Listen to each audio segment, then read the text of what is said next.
and Warren Buffett, three of the richest men in the world. And yet it's very likely that you pay more tax as a proportion of your earnings than they do. In fact, Warren Buffett once said this. But I'm paying about the same percentage of my income to the federal government as my secretary does.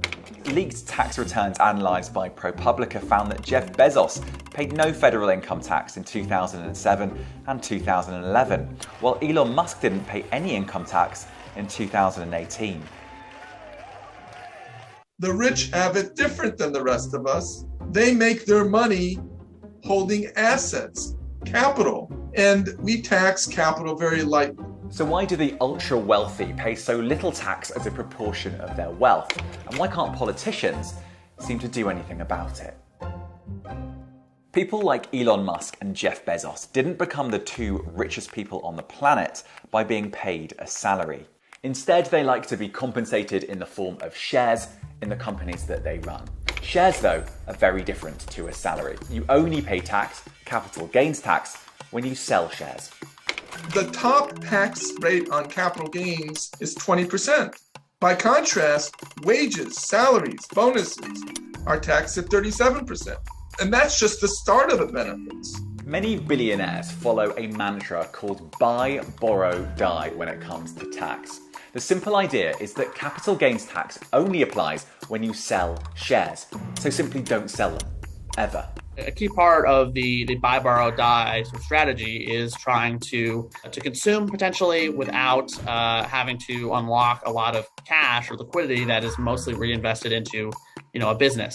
But there is an intrinsic problem with this strategy, because if you're not being paid a salary and you're not actually selling the shares that you own, how do you find the money to buy yachts and private islands? Well, that's where the borrow part of the strategy comes in. You simply borrow money using your shares as collateral. Elon Musk can borrow money from a bank, say, and use that borrowed money to buy whatever billionaires buy. And a borrowing in our system is not a taxable event.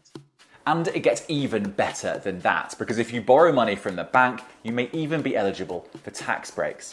And then there's the final part of the strategy, the kicker. When they pass away, they can then go ahead and bequeath it to an heir who does not pay tax when that asset is given to them. In the US, we call that the step up in basis. Almost everywhere, schemes like this are being used by the uber wealthy to avoid paying tax, all perfectly legal. In the US, Joe Biden tried to torpedo the die part of the buy, borrow, die strategy. But the president's push simply didn't get the support it needed in Congress. Another idea to tax a person's net wealth annually didn't make it either.